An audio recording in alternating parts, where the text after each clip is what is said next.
BBC news আন্তর্জাতিক সংবাদে আপনাকে স্বাগতম। শুরুতেই সংবাদ শিরোনাম, এরপর বিস্তারিত। পাকিস্তানে পাল্টা বিমান হামলার দাবি আফগানিস্তানের। নিজ নাগরিকদের দ্রুত ইসরায়েল ছাড়তে যুক্তরাষ্ট্রের নির্দেশ। এবার ইরানের হয়ে লড়ার ঘোষণা দিল ইরাকের সশস্ত্র গোষ্ঠী। এবার নাগরিকদের দ্রুত ইরান ছাড়তে বলল চীন। এতক্ষণ শুনছিলেন সংবাদ শিরোনাম, এখন বিস্তারিত। আপনি যদি মুসলিমদের পাশে থাকতে চান তাহলে ভিডিওতে লাইক করে চ্যানেলটি অবশ্যই সাবস্ক্রাইব করে দিবেন এবং কমেন্টে জানিয়ে দিবেন আপনার মূল্যবান মতামত। এখন বিস্তারিত। পাকিস্তানে পাল্টা বিমান হামলার দাবি আফগানিস্তানের। পাকিস্তানের সাম্প্রতিক হামলার জবাবে পাল্টা আঘাত এনেছে আফগানিস্তান। দেশটির প্রতিরক্ষা মন্ত্রণালয় জানিয়েছে, শুক্রবার ২৭ ফেব্রুয়ারি সকালে আফগান বিমান বাহিনী পাকিস্তানের একাধিক সামরিক লক্ষ্যবস্তুতে বিমান হামলা চালায়। হামলার আওতায় পাকিস্তানের রাজধানী ইসলামাবাদ সহ সীমান্তবর্তী কয়েকটি গুরুত্বপূর্ণ এলাকা ছিল বলে জানানো হয়। আফগান প্রতিরক্ষা মন্ত্রণালয়ের তথ্য অনুযায়ী বেলা ১১টার দিকে বিমান বাহিনী ফাইজাদাত সংলগ্ন একটি সামরিক শিবির, নওশেরা সেনা ক্যান্টনমেন্ট, জামরুদ সামরিক কলোনি এবং অ্যাবোটাবাদে অবস্থিত বিভিন্ন স্থাপনায় আঘাত হানে। তাদের দাবি, অভিযানে পাকিস্তানি সেনাবাহিনীর গুরুত্বপূর্ণ স্থাপনা ও ঘাঁটি ক্ষতিগ্রস্ত হয়েছে এবং মিশন সফলভাবে সম্পন্ন হয়েছে। আফগানিস্তানের পক্ষ থেকে জানানো হয়, এর আগের রাতে পাকিস্তান আফগান আকাশসীমা লঙ্ঘন করে কাবুল, কান্দাহার এবং পাকতিয়া অঞ্চলে হামলা চালায়। সেই ঘটনার জবাব হিসেবেই এই পাল্টা বিমান অভিযান পরিচালিত হয়েছে। নিজ নাগরিকদের দ্রুত ইসরায়েল ছাড়তে যুক্তরাষ্ট্রের নির্দেশ। ইরানে সম্ভাব্য হামলার আশঙ্কার প্রেক্ষাপটে যুক্তরাষ্ট্র তাদের নাগরিকদের দ্রুত ইসরায়েল ত্যাগের নির্দেশ দিয়েছে। শুক্রবার ২৭ ফেব্রুয়ারি দেশটির পররাষ্ট্র মন্ত্রণালয় এ সংক্রান্ত সতর্কবার্তা জারি করে। একই সঙ্গে আপাতত ইসরায়েলে ভ্রমণ থেকে বিরত থাকারও পরামর্শ দেওয়া হয়েছে।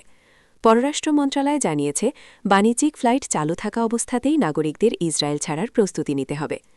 গতকাল সুইজারল্যান্ডের জেনেভায় ইরান ও যুক্তরাষ্ট্রের মধ্যে বৈঠক অনুষ্ঠিত হলেও সেখানে কোনো চূড়ান্ত সমাধান আসেনি। তবে আগামী সপ্তাহে আবারও দুই দেশের মধ্যে আলোচনা হতে পারে। যুক্তরাষ্ট্রের প্রেসিডেন্ট ডোনাল্ড ট্রাম্প মধ্যপ্রাচ্যে ২টি রণতরীসহ প্রায় ১ ডজন যুদ্ধজাহাজ এবং কয়েক ডজন যুদ্ধবিমান মোতায়েন করেছেন। ধারণা করা হচ্ছে, আলোচনা ভেস্তে গেলে তিনি সামরিক পদক্ষেপের নির্দেশ দিতে পারেন। এবার ইরানের হয়ে লড়ার ঘোষণা দিল ইরাকের সশস্ত্র গোষ্ঠী। ইরানে মার্কিন হামলার হুমকি ক্রমেই বাড়ছে। চলমান আলোচনা ব্যর্থ হলে যুক্তরাষ্ট্র ইসলামী প্রজাতন্ত্রের ভূমিতে আগ্রাসন চালাতে পারে বলে আশঙ্কা আছে। এমন প্রেক্ষাপটে মার্কিন বাহিনীর বিরুদ্ধে তেহরানের পক্ষে লড়াই করার ঘোষণা দিচ্ছে একের পর এক সশস্ত্র গোষ্ঠী ও দেশ। সেই সহযোগীর কাতারে যুক্ত হল ইরাকের কাতায়েব হিজবুল্লাহ। ইরান সমর্থিত একটি শক্তিশালী ইরাকি সশস্ত্র গোষ্ঠীর নাম কাতায়েব হিজবুল্লাহ।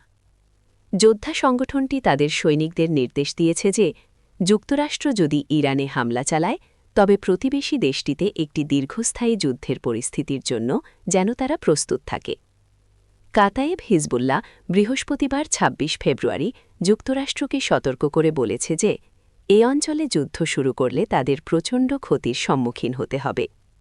অন্যদিকে একটি সশস্ত্র উপদলের একজন কমান্ডার জানিয়েছেন যে, হামলা হলে তাদের গোষ্ঠীর হস্তক্ষেপ করার প্রবল সম্ভাবনা আছে। এবার নাগরিকদের দ্রুত ইরান ছাড়তে বলল চীন।